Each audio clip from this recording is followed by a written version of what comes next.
Hi hello friends, welcome back to my channel. ಒಲ್ಲದ ಬಂದ ಭಾಗ 53. ಅಥರ್ವ ವರ್ಮನ್ ಒಂದೇ ದಿನದಲ್ಲಿ ಮಾಯಾಗೆ ಸೇರಿದ ದುಬೈ ಹೂಡಿಕೆಯನ್ನು ಮತ್ತು ಆದಿಶೇಷನ್ ಅವರ ಆರ್ಥಿಕ ನರವಾದ ಮುಂಬೈನ ಮ್ಯಾಗ್ನಮ್ ಇನ್ಫ್ರಾವನ್ನು ಕಡಿತಗೊಳಿಸಿದ್ದಲ್ಲದೆ, ಮಾಯಾಳ ನೇರ ನಿಯಂತ್ರಣದಲ್ಲಿದ್ದ ಕಾಪರ್ ಫ್ಯಾಕ್ಟರಿಗೆ ಹೋಗುವ ಕಚ್ಚಾ ವಸ್ತುಗಳ ಪೂರೈಕೆಯನ್ನು ನಿಲ್ಲಿಸಿಬಿಟ್ಟಿದ್ದನು. ಈ ಆಘಾತದಿಂದ ಹೆಪ್ಪುಗಟ್ಟಿದ ಮಾಯಾಳ ಕುಟುಂಬವು ಚೆನ್ನೈನ ಅಣ್ಣಾನಗರದಲ್ಲಿರುವ ಆದಿಶೇಷನ್ ಅವರ ಬೃಹತ್ ಬಂಗಲೆಯ ಪ್ರಧಾನ ಕೊಠಡಿಯಲ್ಲಿ ಸೇರಿತ್ತು. ಕೊಠಡಿಯಲ್ಲಿದ್ದ ಚಿನ್ನದ ಬಣ್ಣದ ಸೋಫಾಗಳು, ಅಲಂಕಾರಿಕ ವಸ್ತುಗಳು, ಬೆಲೆ ಬಾಳುವ ಅಮೃತ ಶಿಲೆಗಳು, ಹೀಗೆ ಎಲ್ಲವೂ ಅವರದಲ್ಲಿದ್ದ ಸಂಪತ್ತಿನ ಸಮೃದ್ಧಿಯನ್ನು ಸ್ಪಷ್ಟವಾಗಿ ತೋರಿಸುತ್ತಿದ್ದರೂ, ಅಲ್ಲಿ ಕುಳಿತಿದ್ದವರ ಮುಖದಲ್ಲಿ ಒಂದು ದೊಡ್ಡ ಕತ್ತಲು ಆವರಿಸಿತ್ತು. ಆದಿಶೇಷನ್ ತಮ್ಮ ವಕೀಲರ ಕೋಟನ್ನು ತೆಗೆದಿಟ್ಟು ಕೇವಲ ಬಿಳಿ ಪಂಚೆಯಲ್ಲಿ ಕುಳಿತಿದ್ದರು. ಅವರ ಎಂದಿನ ಗಾಂಭೀರ್ಯವು ಹೊಡೆದು ಹೋಗಿತ್ತು. ವಿಷ್ಣು ತಲೆಯನ್ನು ಹಿಡಿದುಕೊಂಡು ನೆಲವನ್ನು ನೋಡುತ್ತಿದ್ದನು. ಮಾಯಾ ಕಣ್ಣುಗಳಲ್ಲಿ ಕೆಂಪು ಮತ್ತು ಮುಖದಲ್ಲಿ ಆವೇಶದೊಂದಿಗೆ ಕೊಠಡಿಯ ಒಂದು ಮೂಲೆಯಲ್ಲಿ ನಿಂತಿದ್ದಳು. ಅವರ ತಾಯಿ ಜಾಜಿ ಪರಿಸ್ಥಿತಿಯ ಗಂಭೀರತೆಯನ್ನು ಅರ್ಥ ಮಾಡಿಕೊಂಡು ಗಂಡನ ಪಕ್ಕದಲ್ಲಿ ಕುಳಿತು ಮೌನವಾಗಿ ಅಳುತ್ತಿದ್ದರು. ಇಂದು ಸೀರಿಯಲ್ ನೋಡುವುದನ್ನು ಬದಿಗೊತ್ತಿ. ಸಂಜೆ 6:30 ಗಂಟೆ.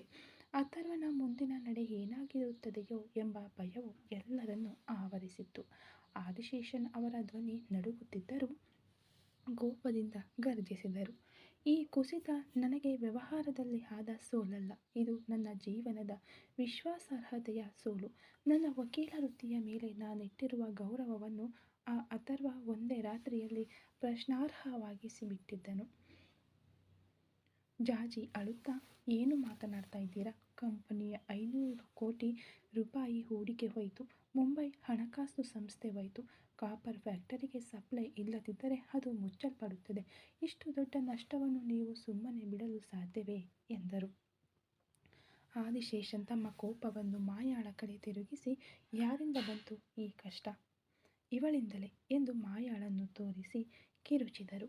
ಆದಿಶೇಷನ್, ಮಾಯಾ, ನಿನಗೆ ಎಷ್ಟು ಬಾರಿ ಹೇಳಿದ್ದೇನೆ, ಬಿಸಿನೆಸ್ ಬೇರೆ, ವೈಯಕ್ತಿಕ ಕೋಪ ಬೇರೆ. ಈ ಟೆಂಡರ್ ನಮಗೆ ಸಿಕ್ಕಿದ್ದರೆ ಪರವಾಗಿರಲಿಲ್ಲ, ಅದು ಸಿಗಲಿಲ್ಲ.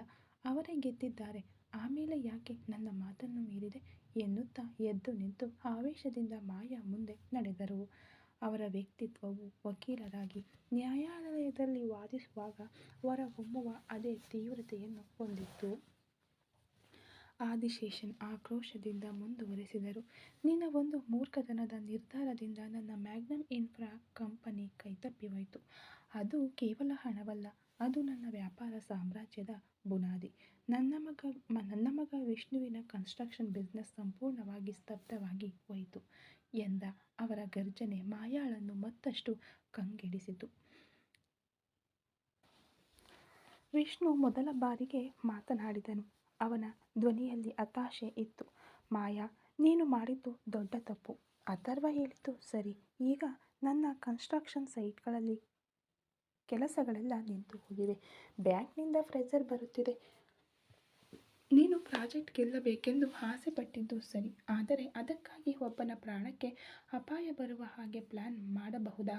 ನಾವು 5 ವರ್ಷಗಳಿಂದ ಕಷ್ಟಪಟ್ಟು ಬೆಳೆಸಿದ ಬ್ರ್ಯಾಂಡ್ ವ್ಯಾಲ್ಯೂ ಈ ಒಂದು ಘಟನೆಯಿಂದ ಪ್ರಶ್ನಾರ್ಥಕವಾಗಿ ಬಿಟ್ಟಿದೆ ಎಂದು ನಿಧಾನವಾಗಿ ತನ್ನ ತಂಗಿಯೊಂದಿಗೆ ಮಾತನಾಡಿದನು. ಆದಿಶೇಷನ್, ಅಥರ್ವ ವರ್ಮನ್ ಒಬ್ಬ ಪಿಶಾಚಿ. ಅವನು ಕಾನೂನಿನ ಬಗ್ಗೆಯೇ ಮಾತನಾಡಲಿಲ್ಲ. ಅವನು ನನ್ನನ್ನು ನೋಡಿ, ನಿಮ್ಮ ಅಕ್ರಮಗಳನ್ನು ನಾನು ಹೊರಗೆ ತರುತ್ತೇನೆ ಎಂದು ಬೆದರಿಸಿದಾಗ ನನ್ನಿಂದ ಅವನೊಡನೆ ಜಗಳವಾಡಲು ಸಾಧ್ಯವಾಗಲಿಲ್ಲ. ನನ್ನ ವ್ಯವಹಾರವನ್ನು ಉಳಿಸಿಕೊಳ್ಳುವುದಕ್ಕಾಗಿ ಅವನು ಮ್ಯಾಗ್ನಮ್ ಇನ್ಫ್ರಾವನ್ನು ವಶಪಡಿಸಿಕೊಂಡಿದ್ದನ್ನು ಸದ್ದಿಲ್ಲದೆ ಒಪ್ಪಿಕೊಳ್ಳಬೇಕಾದ ಪರಿಸ್ಥಿತಿಗೆ ಬಂದುಬಿಟ್ಟೆ ಅನ್ನುತ್ತಾ ಅವರು ಸೋಫಾದಲ್ಲಿ ಕುಳಿತು ತಮ್ಮ ತಲೆಯನ್ನು ಹಿಡಿದುಕೊಂಡರು. ಕಣ್ಣುಗಳಲ್ಲಿ ನೀರು ಜಿನುಗಿತು. ಈ ಪ್ರಪಂಚದ ಅತಿ ದೊಡ್ಡ ಕಾನೂನು ತಜ್ಞರಲ್ಲಿ ಒಬ್ಬರಾದ ಅವರು ತಮ್ಮ ಮಗಳ ಒಂದು ತಪ್ಪಿನಿಂದಾಗಿ ತಮ್ಮ ಕಾನೂನಿನ ಬಲವನ್ನು ಕಳೆದುಕೊಂಡು ನಿಂತಿರುವುದೇ ಅವರಿಗೆ ಅತಿ ದೊಡ್ಡ ನೋವಾಗಿತ್ತು. ಕಣ್ಣೀರಿನೊಂದಿಗೆ ತನ್ನ ಅಪ್ಪನನ್ನು ನೋಡಿದಳು ಮಾಯಾ. ಮತ್ತೆ ಆದಿಶೇಷನ್, ನನ್ನ ಲೈಫ್ನಲ್ಲಿ ನಾನು ಯಾರ ಬಳಿಯೂ ಸೋತಿರಲಿಲ್ಲ. ಕೋರ್ಟ್ನಲ್ಲಿ ಒಂದು ಸಣ್ಣ ಕೇಸ್ ಕೂಡ ನಾನು ಸೋತಿರಲಿಲ್ಲ. ಆದರೆ ಇಂದು ನನ್ನ ಮಗಳಿಗಾಗಿ ನಾನು ಒಂದು ಬಿಸ್ನೆಸ್ ಜಗಳದಲ್ಲಿ ಹೀಗೆ ಹೆದರಿ ನಡುಗುತ್ತಾ ನಿಂತಿದ್ದೇನೆ. ನನ್ನ ಕಂಪನಿ ಹೋದರೂ ಪರವಾಗಿರಲಿಲ್ಲ, ನನ್ನ ಗೌರವ ಹೋಯಿತು. ಇದಕ್ಕೆ ಕಾರಣ ನೀನು. ನನ್ನ ಮಾತನ್ನು ಕೇಳದೆ ನೀನೇ ಎಂದು ಕಿರುಚುತ್ತಾ ಹೇಳಿದರು. ಮಾಯಾ ತನ್ನ ಕುಟುಂಬವೇ ಕಂಗೆಟ್ಟಿರುವುದನ್ನು ಕಂಡು ಮಾನಸಿಕವಾಗಿ ಒದ್ದಾಡಿದಳು. ಅವಳ ಕೋಪ ಮತ್ತು ಅಪರಾಧಿ ಭಾವನೆ ಎರಡೂ ಬೆರೆತು ಅವಳನ್ನು ಕಾಡಿದವು. ಮಾಯಾ ಗಟ್ಟಿಯಾದ ಧ್ವನಿಯಲ್ಲಿ ಕಣ್ಣೀರನ್ನು ಒರೆಸಿಕೊಂಡು ಹೇಳಿದಳು, ನಾನು ಮಾಡಿದ್ದು ತಪ್ಪು. ನಾನು ಅಲ್ಲವೆಂದು ಹೇಳುತ್ತಿಲ್ಲ. ಅವನನ್ನು ಬರದಂತೆ ಮಾಡಿ ಎಂದು ಹೇಳಿದ್ದೆ. ಅದಕ್ಕಾಗಿ ಆಕ್ಸಿಡೆಂಟ್ ಮಾಡಲು ಹೇಳಿದ್ದೆನಾ? ಕುಮಾರ್ ಸೆಲ್ವಂ ನನ್ನ ಮಾತನ್ನು ಕೇಳದೆ ಮಾಡಿದ ತಪ್ಪಿಗೆ ನನ್ನ ಅಪ್ಪನ ವೃತ್ತಿಯನ್ನು, ಅಣ್ಣನ ಬಿಸ್ನೆಸ್ಸನ್ನು ನಾನು ಬಲಿ ಕೊಡಬೇಕಾ? ಅದು ಅಲ್ಲದೆ ಅಥರ್ವ ವರ್ಮನ್ ಎಷ್ಟು ಸೊಕ್ಕಿನಿಂದ ಮಾತನಾಡಿದನು. ನನ್ನ ಗೌರವ ಮುಖ್ಯವೆಂದರೆ ಅವನ ಗೌರವವನ್ನು ನಾನು ಮುರಿದು ತೋರಿಸುತ್ತೇನೆ. ನಾನು ಸೋಲುವುದಿಲ್ಲ. ನನ್ನ ಕಾಪರ್ ಫ್ಯಾಕ್ಟರಿಗೆ ಅವನು ಸಪ್ಲೈ ನಿಲ್ಲಿಸಿದ್ದನಲ್ಲವಾ?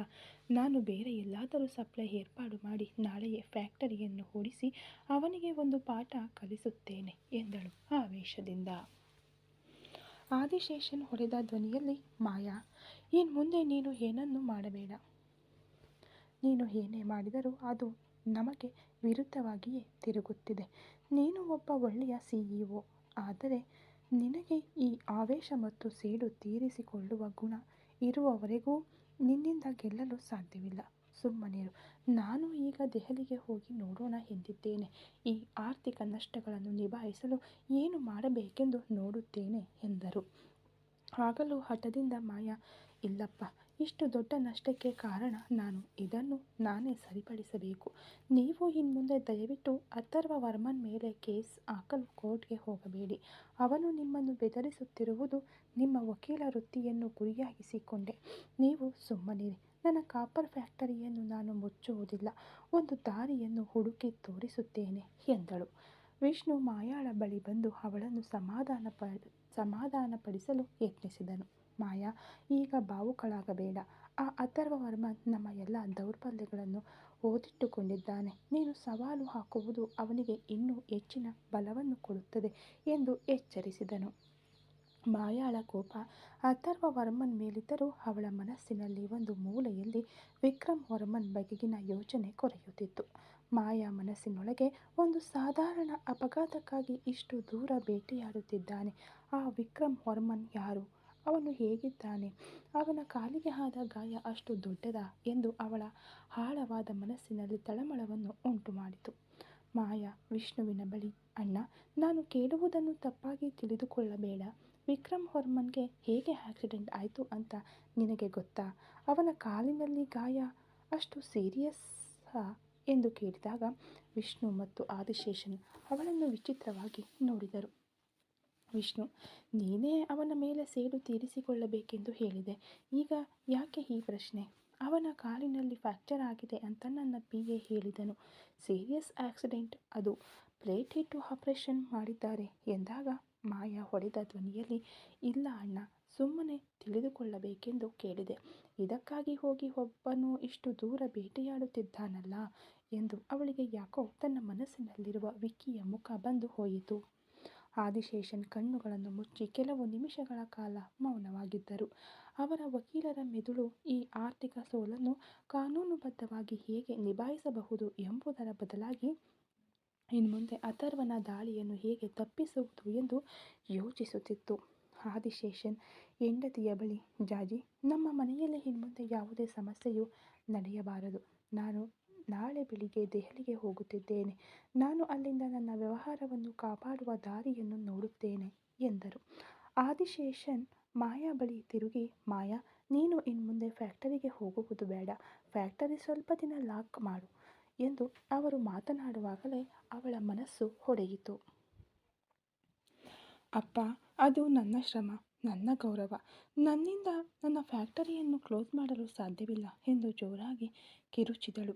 ಆದಿಶೇಷನ್, ಸಾಧ್ಯವಿಲ್ಲ ಅಂದರೆ ಇಲ್ಲಿಂದ ಹೋಗು. ನೀನು ನಿನ್ನ ಕಾಪರ್ ಫ್ಯಾಕ್ಟರಿಗೆ ಹೋಗು. ಅಲ್ಲೇ ಉಳಿದು ನಿನ್ನ ವ್ಯವಹಾರವನ್ನು ಕಾಪಾಡಿಕೊಳ್ಳಲು ನೋಡು. ನಿನಗೆ ಒಂದು ಬಿಸ್ನೆಸ್ ಸವಾಲು ಬೇಕು ಅಂತ ತಾನೇ ಅಥರ್ವ ಹೇಳಿದ್ದು. ಆ ಸವಾಲನ್ನು ನೀನು ಒಪ್ಪಿಕೋ. ನಾವ್ಯಾರು ನಿನಗೆ ಸಹಾಯ ಮಾಡುವುದಿಲ್ಲ. ನೀನು ಒಂಟಿಯಾಗಿ ನಿಂತು ನಿನ್ನ ವ್ಯವಹಾರವನ್ನು ಕಾಪಾಡಿಕೊ, ಸಾಧ್ಯವಾದರೆ ಕಾಪಾಡಿಕೊ. ಅವನ ಮುಂದಿನ ದಾಳಿ ನಿನ್ನ ಕಾಪರ್ ಫ್ಯಾಕ್ಟರಿ ಮೇಲೆಯೇ ಎಂದು ಆದಿಶೇಷನ್ ಭಾವುಕರಾಗಿ ಮಾತನಾಡಲಿಲ್ಲ. ಬದಲಾಗಿ ಮಗಳನ್ನು ಸವಾಲಿಗೆ ಸಿದ್ಧಪಡಿಸಿದರು. ಆದಿಶೇಷನ್ ಅಂತಿಮವಾಗಿ, ಆದರೆ ಒಂದು ವಿಷಯ ಮಾಯಾ, ನೀನು ಇನ್ಮುಂದೆ ಯಾವುದೇ ಅಡ್ಡ ದಾರಿಯನ್ನು ಬಳಸಬಾರದು. ಕಾನೂನು ಮಾತನಾಡುವುದಿದ್ದರೆ ಅದನ್ನು ಪ್ರಾಮಾಣಿಕವಾಗಿ ಮಾಡು. ಇನ್ಮುಂದೆ ನಿನ್ನ ಪ್ರತಿಯೊಂದು ಹೆಜ್ಜೆಯೂ ಜಾಗರೂಕತೆಯಿಂದಿರಬೇಕು. ಇಲ್ಲದಿದ್ದರೆ ನಮ್ಮ ಕುಟುಂಬದ ಮರ್ಯಾದೆ ಸಂಪೂರ್ಣವಾಗಿ ಹೋಗಿಬಿಡುತ್ತದೆ ಅಂದರು. ಮಾಯಾಗೆ ಇದು ತನ್ನ ಕುಟುಂಬದ ಪರವಾಗಿ ಅಥರ್ವ ವಿರುದ್ಧ ಘೋಷಿಸಲಾದ ಒಂದು ಪ್ರತ್ಯೇಕ ಯುದ್ಧ ಎಂಬುದರ ಅರಿವಾಯಿತು. ಅವಳು ತನ್ನ ಕೈಯನ್ನು ಬಿಗಿಯಾಗಿ ಮುಚ್ಚಿಕೊಂಡಳು. ಮಾಯಾ ದೃಢವಾಗಿ, ನಾನು ಹೊರಡುತ್ತೇನೆ ಅಪ್ಪ. ನನ್ನ ಕಾಪರ್ ಫ್ಯಾಕ್ಟರಿಯನ್ನು ನಾನು ಎಂದಿಗೂ ಮುಚ್ಚಲು ಬಿಡುವುದಿಲ್ಲ. ಅಥರ್ವ ವರ್ಮನ್ಗೆ ನಾನು ನನ್ನ ಸಾಮರ್ಥ್ಯವನ್ನು ತೋರಿಸುತ್ತೇನೆ. ಅವನು ನನ್ನನ್ನು ಸೋಲಿಸಲು ಸಾಧ್ಯವಿಲ್ಲ ಅನ್ನುತ್ತಾ ಮಾಯಾ ಆ ಬಂಗಲೆಯನ್ನು ಬಿಟ್ಟು ಹೊರಟಳು. ಅವಳು ಹೋದ ನಂತರ ಆದಿಶೇಷನ್ ತಮ್ಮ ಮನಸ್ಸಿನ ನೋವನ್ನು ಅಡಗಿಸಿಕೊಂಡು ವಿಷ್ಣುವಿನ ಬಳಿ ಮಾತನಾಡಿದರು. ಆದಿಶೇಷನ್, ವಿಷ್ಣು, ನಾವು ಇನ್ಮುಂದೆ ತುಂಬ ಎಚ್ಚರಿಕೆಯಿಂದಿರಬೇಕು. ಅಥರ್ವನ ವ್ಯಕ್ತಿತ್ವವು ನಮ್ಮ ಕಾನೂನು ಜ್ಞಾನಕ್ಕಿಂತ ಬಲವಾದುದು. ನೀನು ನಿನ್ನ ಕನ್ಸ್ಟ್ರಕ್ಷನ್ ಬಿಸ್ನೆಸ್ಸನ್ನು ಸದ್ಯಕ್ಕೆ ನಿಲ್ಲಿಸಿಬಿಡು. ಈ ಬೇಟೆ ಸದ್ಯಕ್ಕೆ ಮಾಯಾಗೂ ಮತ್ತು ಅವನಿಗೂ ಮಾತ್ರ ಅಂದನು. ಬಂಗಲೆಯು ಕತ್ತಲಾವರಿಸಿ ಮೌನವಾಯಿತು. ಕುಟುಂಬದ ನೋವು ಹಣದಿಂದಲ್ಲ, ಗೌರವದಿಂದ ಮತ್ತು ಅಥರ್ವನ ಬೇಟೆಯಾಡುವ ವ್ಯಕ್ತಿತ್ವದಿಂದ ಉಂಟಾಯಿತು. ಮಾಯಾ ಕುಟುಂಬದ ಮೇಲೆ ಆರ್ಥಿಕ ದಾಳಿ ನಡೆಸಿದ ಅಥರ್ವ ರಾತ್ರಿಯ ನಿಶ್ಶಬ್ದದಲ್ಲಿ ಆಸ್ಪತ್ರೆಗೆ ಮರಳಿದನು. ಅವನ ಮುಖದಲ್ಲಿ ಆವೇಶ ಕಡಿಮೆಯಾಗಿತ್ತು. ಉಳಿದದ್ದು ತಮ್ಮನ ಮೇಲಿನ ಪ್ರೀತಿ ಮತ್ತು ದೊಡ್ಡ ಹೊರೆ ಮಾತ್ರ. ಅವನು ಕೋಣೆಯ ಹೊರಗೆ ಕುಳಿತಿದ್ದ ನಕ್ಷತ್ರ ಬಳಿ ನಿಧಾನವಾಗಿ ಹೋಗಿ ಕುಳಿತನು. ಅಥರ್ವ ಆಯಾಸದಿಂದ, ವಿಕ್ರಮ್ ಹೇಗಿದ್ದಾನೆ ನಕ್ಷತ್ರ ಎಂದು ಕೇಳಿದನು. ನಕ್ಷತ್ರ, ಚೆನ್ನಾಗಿ ಮಲಗಿದ್ದಾರೆ ಸರ್. ಪೇನ್ ಕಿಲ್ಲರ್ ಕೆಲಸ ಮಾಡುತ್ತಿದೆ. ಆದರೆ ಪ್ರಜ್ಞೆ ಬಂದ ತಕ್ಷಣ ಟೆಂಡರ್ ಬಗ್ಗೆ ಮನೆಯಲ್ಲಿ ಹೇಳಿದ್ದೀರಾ ಅಂತಾನೆ ಕೇಳಿದರು. ನಿಮ್ಮ ಮೇಲೆ ಅವರಿಗಿರುವ ನಂಬಿಕೆ ಅಪಾರವಾದದ್ದು ಅಂದಾಗ ಅಥರ್ವ ಒಂದು ನಿಟ್ಟುಸಿರು ಬಿಟ್ಟನು. ತಮ್ಮನ ಈ ಸಂತೋಷವನ್ನು ಅವನಿಗೆ ಉಂಟಾದ ನೋವಿನಿಂದಾಗಿ ಆಚರಿಸಲು ಸಾಧ್ಯವಾಗುತ್ತಿಲ್ಲ ಎಂದುಕೊಂಡನು. ಅಥರ್ವ, ನಕ್ಷತ್ರ, ನಾನು ಮನೆಗೆ ಹೊರಡುತ್ತೇನೆ. ದಿನವಿಡೀ ಇಲ್ಲೇ ಇದ್ದೇನೆ. ಮನೆಯಲ್ಲಿ ಹಿರಿಯರು ಇದ್ದಾರೆ. ನಾನು ಇಲ್ಲಿರುವುದನ್ನು ಮೀಟಿಂಗ್ ಅಂತ ಹೇಳಿದ್ದೇನೆ. ಈಗ ಹೋಗಿ ವಿಕ್ರಮ್ಗೆ ನಡೆದಿದ್ದನ್ನು ಅವರ ಬಳಿ ಹೇಳಬೇಕು ಅನ್ನುವಾಗ ಅವನ ಧ್ವನಿಯಲ್ಲಿ ತಾಯಿ ಶಿವಶಂಕರಿಯ ಬಗ್ಗೆ ಭಯವಿತ್ತು. ತಾಯಿಗೆ ಈ ವಿಷಯವನ್ನು ಹೇಗೆ ಹೇಳುವುದು ಎಂದು ಅವನಿಗೆ ತಿಳಿಯುತ್ತಿರಲಿಲ್ಲ. ಅಥರ್ವ, ನೀನು ಇಲ್ಲೇ ಇರು. ನಾನು ವಾಪಸ್ ಬರುವಾಗ ನಿನಗೂ ವಿಕ್ರಮ್ಗೂ ಬಟ್ಟೆ, ಊಟ ಎಲ್ಲವನ್ನೂ ತರುತ್ತೇನೆ. ನನ್ನ ತಮ್ಮನನ್ನು ಭದ್ರವಾಗಿ ನೋಡಿಕೋ ಎಂದನು.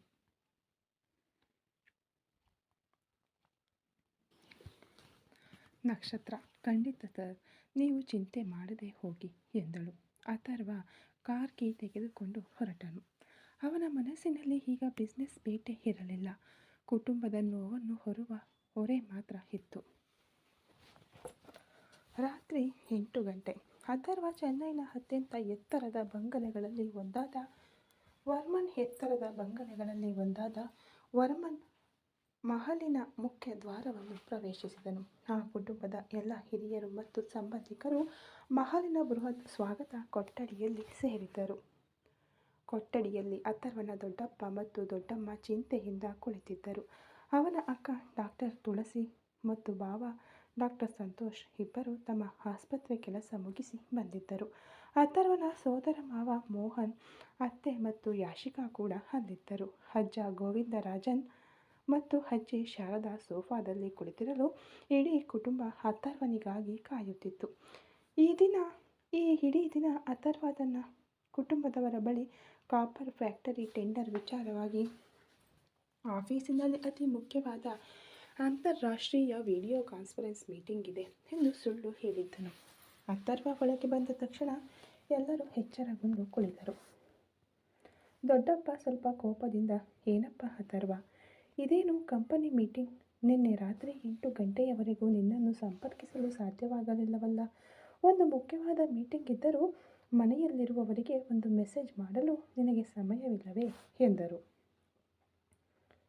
ತುಳಸಿ: ಹೌದು ಅಥರ್ವ, ನನಗೆ ಭಯವಾಗಿತ್ತು. ಎಷ್ಟೊಂದು ಹೊತ್ತು ಆಫೀಸ್ನಲ್ಲಿ ಇರಬೇಕಾದ ಅಗತ್ಯವೇನಿತ್ತು?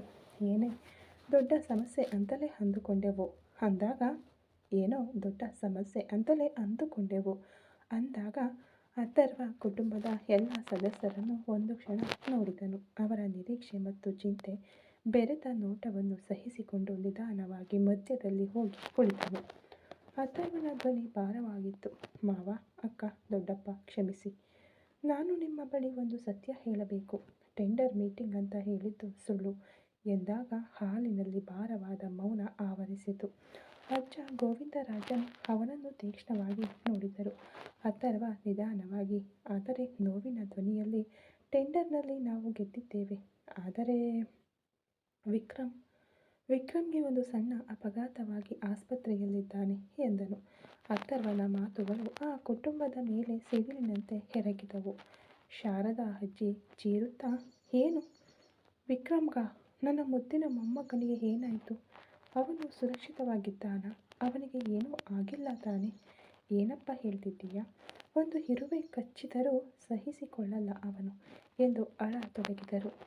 ಮನೆಯ ಮಹಿಳೆಯರೆಲ್ಲರೂ ಅಳಲು ಪ್ರಾರಂಭಿಸಿದರು. ಯಾಶಿಕಾಗೆ ಒಳಗೊಳಗೆ ಸಂತೋಷವಾಗಿತ್ತು. ಆದರೂ ಪ್ರಾಣ ಹೋಗಿಲ್ಲವಲ್ಲ ಎಂಬ ಬೇಸರವೂ ಅವಳಿಗಿತ್ತು. ಎಲ್ಲರೂ ಆತಂಕದಿಂದ, ಆಕ್ಸಿಡೆಂಟಾ? ಯಾವ ಆಸ್ಪತ್ರೆಯಲ್ಲಿದ್ದಾನೆ? ತಕ್ಷಣ ಹೊರಡಬೇಕು. ಇಷ್ಟೊಂದು ಹೊತ್ತು ಯಾಕೆ ಅಥರ್ವ ನಮ್ಮ ಬಳಿ ಹೇಳದೆ ಮುಚ್ಚಿಟ್ಟಿದ್ದೆ ಎಂದು ಗಾಬರಿಯಿಂದ ಕೇಳಿದರು. ತುಳಸಿಯ ಗಂಡ ಡಾಕ್ಟರ್ ಸಂತೋಷ್ ತಕ್ಷಣ, ಏನು ಗಾಯ ಅಥರ್ವ? ಒಳಪೆಟ್ಟೇನಾದರೂ ಆಗಿದೆಯಾ? ನನಗೆ ಬೇಗ ಎಲ್ಲ ರಿಪೋರ್ಟ್ಸ್ ಹೇಳು ಎಂದರು. ತುಳಸಿ ಕಣ್ಣೀರಿನೊಂದಿಗೆ, ವಿಕ್ರಮ್ ನಿನ್ನೆಯಿಂದ ಆಸ್ಪತ್ರೆಯಲ್ಲಿದ್ದಾನಾ? ನೀನು ಯಾಕೆ ನನ್ನ ಬಳಿ ಹೇಳಲಿಲ್ಲ? ನಾನು ಡಾಕ್ಟರ್ ಅಲ್ವಾ? ನನಗೆ ಯಾಕೆ ತಿಳಿಸಲಿಲ್ಲ? ನಮ್ಮ ಆಸ್ಪತ್ರೆಗೆ ಯಾಕೆ ಕರೆತರಲಿಲ್ಲ ಎಂದಳು. ಅಥರ್ವ ಆಕ್ಸಿಡೆಂಟ್ ಆದ ತಕ್ಷಣ ಪಕ್ಕದಲ್ಲೇ ಇದ್ದ ಆಸ್ಪತ್ರೆಗೆ ಸೇರಿಸಿದರು. ನಾನು ಹೋದ ಮೇಲೆ ನಮ್ಮ ಆಸ್ಪತ್ರೆಗೆ ಶಿಫ್ಟ್ ಮಾಡಲ್ಲ ಅಂತ ಕೇಳಿದರು. ನಾನೇ ಬೇಡ ಅಂದೆ. ನಿಮಗೆಲ್ಲ ಗೊತ್ತಾದರೆ ತುಂಬ ಫೀಲ್ ಮಾಡ್ತೀರಾ ಅಂತ. ಆಕ್ಸಿಡೆಂಟ್ ಸೀರಿಯಸ್ ಹೌದು. ಅವನ ಬಲಗಾಲಿಗೆ ಬಲವಾದ ಪೆಟ್ಟಾಗಿದೆ. ಸರ್ಜರಿ ಮುಗಿದು ಈಗಷ್ಟೇ ಚೆನ್ನಾಗಿ ಮಲಗಿದ್ದಾನೆ. ನಾನು ದಿನವಿಡೀ ಅವನ ಜೊತೆಯಲ್ಲೇ ಇದ್ದೆ. ನಾನು ಈ ಸುದ್ದಿಯನ್ನು ನಿಮಗೆ ಹೇಳಿದರೆ ನೀವು ಟೆನ್ಷನ್ ಆಗ್ತೀರಾ ಅಂತಲೇ ಹೇಳಲಿಲ್ಲ. ಅದರಲ್ಲೂ ಅಮ್ಮ ಎಂದನು. ಮೋಹನ್: ಸರಿ ಅಥರ್ವ, ಈಗ ಮಾತನಾಡಿ ಟೈಮ್ ವೇಸ್ಟ್ ಮಾಡೋದು ಬೇಡ. ನಾವೆಲ್ಲರೂ ಆಸ್ಪತ್ರೆಗೆ ಹೋಗ್ತೀವಿ. ಆದರೆ ಶಿವಶಂಕರಿಗೆ ಈ ವಿಷಯವನ್ನು ಹೇಗೆ ಹೇಳೋದು ಎಂದರು. ಎಲ್ಲರೂ ಶಿವಶಂಕರಿ ಮಲಗಿರುವ ಕೋಣೆಯತ್ತ ಭಯದಿಂದ ನೋಡಿದರು. ಕಳೆದ ಹಲವು ವರ್ಷಗಳಿಂದ ಪಾರ್ಶ್ವವಾಯುವಿನಿಂದ ಬಲಗೈ ಸ್ವಾಧೀನ ಕಳೆದುಕೊಂಡು ಹಾಸಿಗೆ ಹಿಡಿದಿರುವ ಅವರ ತಾಯಿ ಶಿವಶಂಕರಿ. ಅವನು ಮೆಲ್ಲನೆ ಶಿವಶಂಕರಿ ಮಲಗಿರುವ ಕೋಣೆಯತ್ತ ನೋಡಿದನು. ಆ ನೋಟ ಮತ್ತಷ್ಟು ಆತಂಕವನ್ನುಂಟು ಮಾಡಿತು. ನಾನು ಅಮ್ಮನನ್ನು ನೋಡಿ ಬರುತ್ತೇನೆ ಎಂದವನು ತಾಯಿಯನ್ನು ನೋಡಲು ಹೋದನು. ಕೋಣೆಯಲ್ಲಿ ಸಂಪೂರ್ಣ ಮೌನ ಆವರಿಸಿರಲು ಅಥರ್ವ ಮಾತ್ರ ದೃಢವಾದ ಹೆಜ್ಜೆಯಿಟ್ಟು ತನ್ನ ತಾಯಿಯ ಕೋಣೆಯನ್ನು ಪ್ರವೇಶಿಸಿದನು. ತಾಯಿಯ ಕೋಣೆ ಎಂದರೆ ಅವನಿಗೆ ಒಂದು ಪವಿತ್ರ ದೇವಾಲಯ. ಶಿವಶಂಕರಿ ಶಾಂತವಾದ ಕರುಣಾಮಯಿ ಮುಖದೊಂದಿಗೆ ಹಾಸಿಗೆಯ ಮೇಲೆ ಮಲಗಿದ್ದಳು. ದೇಹದ ಚಲನೆಗಳು ಸೀಮಿತವಾಗಿದ್ದರೂ ಕಣ್ಣುಗಳಲ್ಲಿ ಮಗನ ಮೇಲಿನ ಪ್ರೀತಿ ಮತ್ತು ಕಾಳಜಿ ಯಾವಾಗಲೂ ಇರುತ್ತಿತ್ತು. ಅವರು ನಿಧಾನವಾಗಿ ಕಣ್ಣು ಬಿಟ್ಟರು. ಅಥರ್ವ ಹಾಸಿಗೆಯ ಬಳಿ ಹೋಗಿ ನಿಧಾನವಾಗಿ ತನ್ನ ತಾಯಿಯ ಕತ್ತಿನ ಹಿಂದೆ ಕೈಯಿಟ್ಟು ದಿಂಬನ್ನು ಬೆನ್ನಿಗೆ ಆಸರೆಯಾಗಿಟ್ಟು ಒರಗಿದ ಸ್ಥಿತಿಯಲ್ಲಿ ಕೂರಿಸಿದನು. ಅವರ ಸ್ವಾಧೀನವಿಲ್ಲದ ಬಲಗೈಯನ್ನು ತನ್ನ ಕೈಗಳಲ್ಲಿ ತೆಗೆದುಕೊಂಡು ಹೊತ್ತಿಕೊಂಡನು. ಶಿವಶಂಕರಿ ಸಣ್ಣ ಧ್ವನಿಯಲ್ಲಿ, ಕಂದ ಅಥರ್ವ, ಇಷ್ಟೊಂದು ಹೊತ್ತು ಆಫೀಸ್ನಲ್ಲಿದ್ದೆಯಾ? ಮುಖ ಡಲ್ ಆಗಿದೆ. ಏನಾಯಿತು? ವಿಕ್ರಮ್ ಯಾಕೆ ನನ್ನನ್ನು ನೋಡಲು ಬರಲಿಲ್ಲ? ಅಷ್ಟೊಂದು ಅರ್ಜೆಂಟ್ ಮೀಟಿಂಗ್ ಇತ್ತಾ ಎಂದರು. ಅಥರ್ವ ತಾಯಿಯ ಕೈಯನ್ನು ಹಿಡಿದುಕೊಂಡು ಕಣ್ಣೀರನ್ನು ತಡೆದುಕೊಂಡನು. ಅಮ್ಮ, ನಾನು ಒಂದು ವಿಷಯ ಹೇಳಬೇಕು. ನೀವು ಧೈರ್ಯವಾಗಿರಬೇಕು. ನಾನಿದ್ದೀನಿ. ಅದಕ್ಕೆ ನೀವೇನು ಭಯಪಡಬೇಡಿ ಅನ್ನುತ್ತಾ ಅವನು ಹಿಂಜರಿದನು. ತಾಯಿಯ ಸ್ಥಿತಿ ಅವನಿಗೆ ಮಾತು ಬರದಂತೆ ಮಾಡಿತು. ಅಥರ್ವ ಅಮ್ಮ, ಟೆಂಡರ್ನಲ್ಲಿ ನಮ್ಮ ಕಂಪನಿ ಗೆದ್ದಿದೆ. ಅದು ವಿಕ್ರಮ್ ಮಾಡಿದ ಕೆಲಸ. ಆದರೆ ಟೆಂಡರ್ ಸಬ್ಮಿಟ್ ಮಾಡಲು ಹೋಗುವಾಗ ವಿಕ್ರಮ್ಗೆ ಒಂದು ಸಣ್ಣ ಅಪಘಾತವಾಯಿತು. ಈಗ ಆಸ್ಪತ್ರೆಯಲ್ಲಿದ್ದಾನೆ. ಕಾಲಿಗೆ ಸರ್ಜರಿ ಮುಗಿದು ಚೆನ್ನಾಗಿದ್ದಾನೆ ಎಂದ ಅವನ ಮಾತುಗಳು ಹೊಡೆದು ಹೋದವು. ಶಿವಶಂಕರಿಯವರ ಮುಖ ಬೆಳ್ಳಗಾಯಿತು. ಅವರ ಕಣ್ಣುಗಳಲ್ಲಿ ತೀವ್ರವಾದ ಆಘಾತ ಒಟ್ಟಿಗೆ ಕಾಣಿಸಿಕೊಂಡಿತು. ಅವರ ಸ್ವಾಧೀನವಿಲ್ಲದ ಬಲಗೈ ಲಘುವಾಗಿ ನಡುಗಲಾರಂಭಿಸಿತು. ಅವರ ಎಡಗೈ ಮಗನತ್ತ ತವಕದಿಂದ ಚಾಚಲು, ಬಾಯಲ್ಲಿ ಮಾತುಗಳು ಬರಲು ನಿರಾಕರಿಸಿ ಒಂದು ದುಃಖದ ನರಳಾಟ ಮಾತ್ರ ಹೊರಬಂತು. ಶಿವಶಂಕರಿ ಒದ್ದಾಡುತ್ತಾ, ವಿಕ್ರಮ್ ನನ್ನ ಮಗ ಎಂದ ಆ ಶಬ್ದ ಮಗನಿಗಾಗಿ ಮಿಡಿಯುವ ತಾಯಿಯ ರೋದನವಾಗಿತ್ತು. ಅಥರ್ವ ತನ್ನ ತಾಯಿಯ ಸ್ಥಿತಿಯನ್ನು ಕಂಡು ಹೊಡೆದು ಹೋದನು. ಅಥರ್ವ ತಾಯಿಯ ಮುಖವನ್ನು ಕೈಗಳಲ್ಲಿ ಹಿಡಿದು, ಅಮ್ಮ, ಭಯಪಡಬೇಡಿ, ನಾನಿದ್ದೀನಿ. ವಿಕ್ರಮ್ ಚೆನ್ನಾಗಿದ್ದಾನೆ. ಡಾಕ್ಟರ್ಸ್ ನೋಡಿದ್ದಾರೆ. ಅವನಿಗೆ ಏನೂ ಆಗಲ್ಲ. ನನ್ನನ್ನು ನಂಬಿ ಅಮ್ಮ ಎಂದನು. ಆದರೆ ಶಿವಶಂಕರಿಗೆ ಮಗನನ್ನು ನೋಡುವವರೆಗೆ ನೆಮ್ಮದಿ ಇರಲಿಲ್ಲ.